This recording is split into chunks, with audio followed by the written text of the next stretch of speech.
আসলে এটা তো অপ্রত্যাশিত এবং আমি কোনোদিন চিন্তাও করি নাই। আর আমার কাছে এটা একটা জিনিস মনে হয় যে আমি চিন্তা করিনি যে আমি ঈদে একটা ছবি হবে,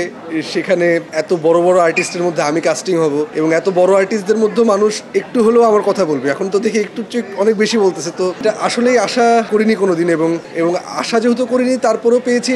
এটার ভালো লাগা অন্যরকম এবং দর্শকদের যে ভালোবাসা এবং দোয়া পাচ্ছি, আমার কাছে মনে হয় যে আমি ভবিষ্যতেও ভালো কাজের মাধ্যমে তাদের এই ভালোবাসাটা এবং দোয়াটা যাতে ফিরিয়ে দিতে পারি, এটাই আমার চাওয়া।